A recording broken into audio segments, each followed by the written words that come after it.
हाल ही में जम्मू कश्मीर के पहलगाम में आतंकी हमले में 26 पर्यटकों की मौत के बाद देश में हलचल है। इस घटना के बाद भारत सरकार ने पाकिस्तान के खिलाफ कड़े फैसले लेते हुए सिंधु जल समझौता तत्काल प्रभाव से रोक लगा दी। सरकार के इस फैसले को लोगों ने सही कदम ठहराया। वहीं अब सिंधु जल समझौता रद्द करने के फैसले पर रविंद्र सिंह भाटी ने प्रधानमंत्री नरेंद्र मोदी को एक चिट्ठी लिखी है, जिसमें उन्होंने राजस्थान के लिए सिंधु जल के पानी की मांग की है। रविंद्र सिंह भाटी ने कहा है कि यह जल समझौता न केवल हमारे राष्ट्रीय हितों के विपरीत था, बल्कि इससे हमारे देश के नागरिकों में भी असंतोष और आक्रोश व्याप्त था। भाटी ने कहा कि अब इस पानी को राजस्थान तक पहुंचाकर यहाँ की सूखी जमीन और लोगों की प्यास बुझाई जा सकती है, क्योंकि पश्चिमी राजस्थान के लोगों को पानी के लिए रोजाना जद्दोजहद करनी पड़ती है। रविंद्र सिंह भाटी ने पहलगाम आतंकी हमले की पृष्ठभूमि में सिंधु जल समझौते को रद्द करने के ऐतिहासिक निर्णय के पश्चात पश्चिमी राजस्थान में जल आपूर्ति को लेकर उत्पन्न हुई नई संभावनाओं के संबंध में प्रधानमंत्री नरेंद्र मोदी को पत्र लिखा, जिसमें उन्होंने कहा कि अभी हाल ही में पाक प्रायोजित चरमपंथियों द्वारा जम्मू कश्मीर के पर्यटन स्थल पहलगाम में पर्यटकों पर कायराना हमले के विरुद्ध फैसले लेते हुए कमेटी द्वारा लिए गए निर्णयों में महत्वपूर्ण निर्णय सिंधु जल समझौता 1960 को रद्द किया गया है। ये जल समझौता तत्कालीन समय की परिस्थितियों में लिया गया था और वर्तमान समय में यह समझौता भारत के हितों के अनुरूप प्रतीत नहीं हो रहा था। आजादी के बाद से पाकिस्तान द्वारा आतंकवादी गतिविधियों को प्रत्यक्ष और अप्रत्यक्ष रूप से निरंतर समर्थन दिया जा रहा है, जिसमें भारत के निर्दोष नागरिकों और सेना के जवानों को अपनी जान गंवानी पड़ती है।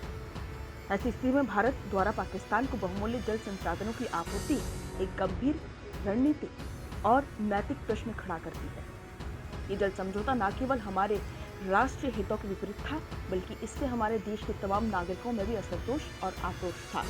भाटी ने आगे लिखा कि राजस्थान, बाड़मेर, जैसलमेर, बालोतरा जिला, जिसकी संपूर्ण अर्थव्यवस्था कृषि और पशुपालन पर निर्भर है, इस क्षेत्र में पेयजल की गंभीर समस्या है, जबकि कृषि के लिए मानसून बरसात पर निर्भर रहना पड़ता है।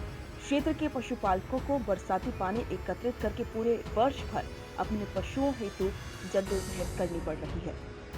सतलुज नदी का पानी, जो कि इंदिरा गांधी नहर से राजस्थान के श्रीगंगानगर, हनुमानगढ़, बीकानेर और जैसलमेर जिले में कृषि और पेयजल का मुख्य स्रोत है, इस नहर के पानी से ही इस क्षेत्र में कृषि के क्षेत्र में अभूतपूर्व परिवर्तन आया है। लोगों की आय और रहन सहन के स्तर में वृद्धि हुई। क्षेत्र के किसान जैविक खेती की ओर अग्रसर हैं। उक्त इंदिरा गांधी नहर के विस्तार का कार्य, जिसे बाड़मेर जिले के गडरा रोड तक पूर्ण करना था, जो कि पिछले 44 सालों से सिर्फ पानी की कमी के कारण लंबित पड़ा है। वर्तमान व्यवस्था के अंतर्गत इंदिरा गांधी नहर से श्रीगंगानगर, बीकानेर जिले के किसानों को पर्याप्त मात्रा में सिंचाई हेतु पानी उपलब्ध नहीं होता है। जैसलमेर तक इसकी स्थिति बदतर होती जाती है और बाड़मेर जिले के आमजन, किसानों और पशुपालकों को अभी तक इस योजना का लाभ नहीं मिल पाया है। इस जल को पश्चिमी राजस्थान की तरफ डाइवर्ट करने की नितांत आवश्यकता है। इसलिए इंदिरा गांधी नहर के तमाम पश्चिमी राजस्थान में पेयजल, पशुपालन और सिंचाई हेतु पर्याप्त मात्रा में पानी मिलेगा।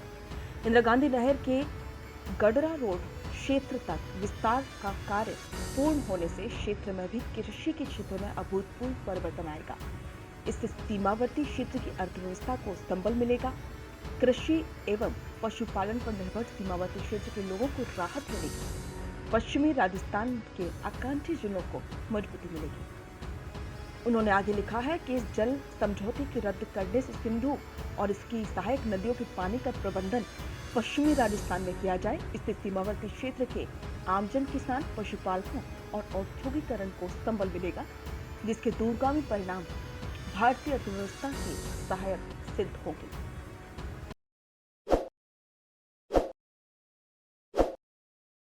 ताज़ा खबरों के लिए विजिट करें द फैक्ट इंडिया की वेबसाइट और डाउनलोड करें द फैक्ट इंडिया ऐप।